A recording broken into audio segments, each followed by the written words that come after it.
Allez les amis, c'est parti pour le petit horoscope du mois de mars.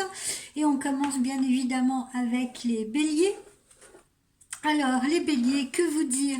Eh bien, au niveau sentimental, ce mois sera principalement basé sous le signe, placé, pardon, pas basé, placé sous le signe du bonheur affectif et de l'implication, de l'engagement. Si c'est dans vos projets, donc n'attendez plus, vous pouvez foncer, allez-y. C'est un mois idéal pour vous. Mars est peut-être un mois idéal également pour une union, un mariage ou un Pax. Si vous êtes en revanche en couple depuis longtemps ou si vous êtes unis depuis longtemps ou si vous êtes célibataire, hein, dans les deux cas, dites-vous bien qu'un souffle neuf dans vos amours va vous ravir. Alors un souffle neuf pour les couples déjà ensemble depuis longtemps ne veut pas dire que l'autre va aller voir ailleurs si l'herbe est plus verte. Non, ça veut dire que vous allez pouvoir ramener dans votre couple justement un renouveau. Vous allez planter justement de nouvelles plantes dans votre jardin. Vous allez être créatif, voilà, d'accord. Au niveau de l'activité professionnelle, vous démarrez pas trop mal, mais je vous sens particulièrement fatigué, épuisé. Bon, je vous rassure, quand vous arriverez aux alentours du 20 du mois de mars, cela passera un peu. Mais il faudrait quand même chasser vos inquiétudes. Je vous sens trop tourmenté, je vous sens trop inquiet. Et vous aurez suffisamment de charisme pour convaincre les personnes qui vous approchent ou les personnes avec qui vous collaborez. Donc, n'ayez aucune crainte. Sur le plan de la santé, justement, vous êtes à la fois fatigué physiquement, mais en même temps plus fort moralement. Donc il s'agit pour vous justement de puiser dans cette énergie-là, si vous voulez, pour être plus confiant en vous. Donc le bilan du mois, il est plutôt positif.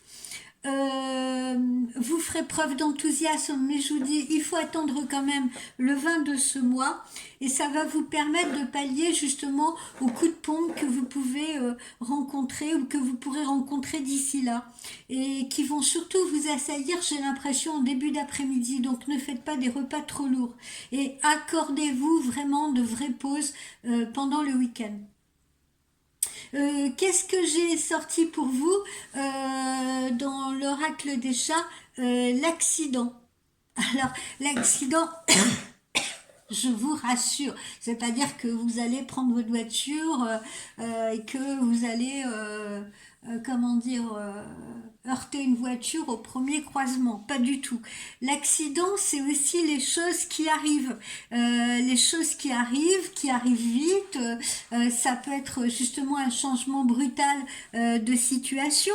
Dans tous les aspects de votre vie. Ça peut être un changement professionnel, ça peut être peut-être pourquoi pas un licenciement, mais sur lequel vous saurez rebondir. Ça peut être une cassure amicale. Ça peut être pourquoi pas une cassure sentimentale, hein, pour certains d'entre vous. Mais dites-vous bien que voilà, ce qui doit arriver doit arriver. Voilà, il faut le prendre comme ça parce que de toute façon, lutter n'entraînera rien. Rien d'autre que de la souffrance, ce sera une torture psychologique que l'on pourrait éviter en acceptant justement ce qui arrive. Parce que ce qui arrive, ce n'est pas une injustice. Ne pensez pas que vous ayez fait quelque chose de mal pour mériter une punition. C'est pas du tout le cas. Ça arrive parce que l'univers nous l'envoie. Ça arrive parce que ça doit arriver. Voilà. Donc il faut absolument garder confiance en vous. Il faut garder confiance en vos capacités d'adaptation. Et puis confiance en la vie. Donc continuez d'avancer. passez à autre chose et justement restez curieux de ce que l'univers va vous envoyer, de ce qui vous attend. N'ayez pas peur. Voilà, il n'y a rien de négatif dans tout ça. Je dirais même que si justement quelque chose, vous voyez, des événements, par exemple dans le domaine professionnel, vous pousse à vous rendre compte que ce travail n'est plus fait pour vous, justement, c'est parce qu'il est temps peut-être et parce que vous êtes prêt à passer à autre chose. Voilà. Donc encore une fois, ayez confiance et acceptez cette situation. Voilà pour nos amis béliers au niveau de l'horoscope du mois de mars. À toutes!